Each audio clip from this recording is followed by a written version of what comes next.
এই হচ্ছে বেলকনির সেই বাগান।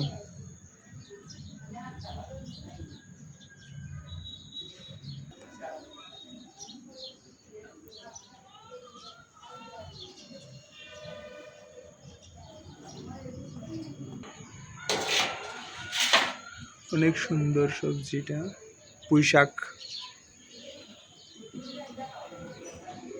কিন্তু এটা খাইলে অ্যালার্জি হয়, এটা একটা বিষয়।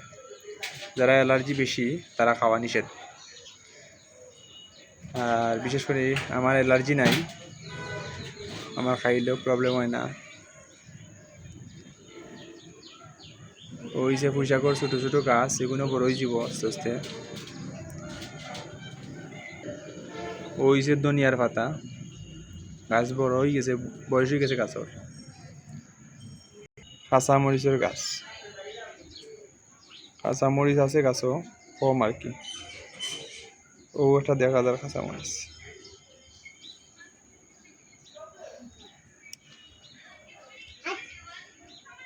কাঁচামরিচ বেলকনির জায়গা কম, আরও আছিল, তবে এখন আর নাই আর কি। তো আপনারাও বেলকনিত করতে পারেন লাগানি সবজি ক্ষেত জায়গাত, বালতির মাঝে আর কি, মাটি দিয়া, ও দৌকা রঙর বালতি, সিমেন্টের বস্তা, ওগুলাত হয় সবজি হয় মোটামুটি আর কি।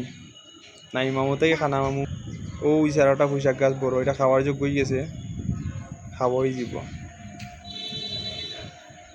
আর ও দেখো একটা জেঙ্গা, জেঙ্গা ধরি দিয়েছে, সুন্দর জেঙ্গা ধরছে,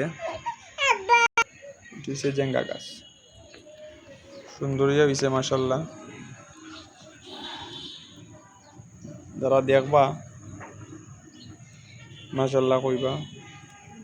আরও রইব অন্য জায়গা আছে, ও জায়গার মধ্যে আরও রইব। তো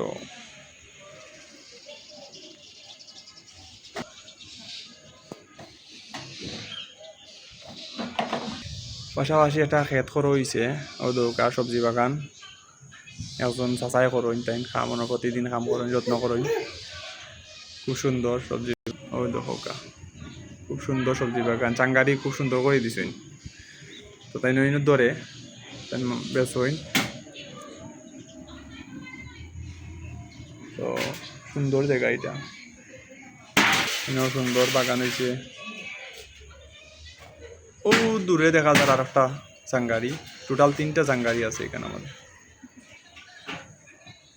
সুন্দর আছে মাশাল্লাহ।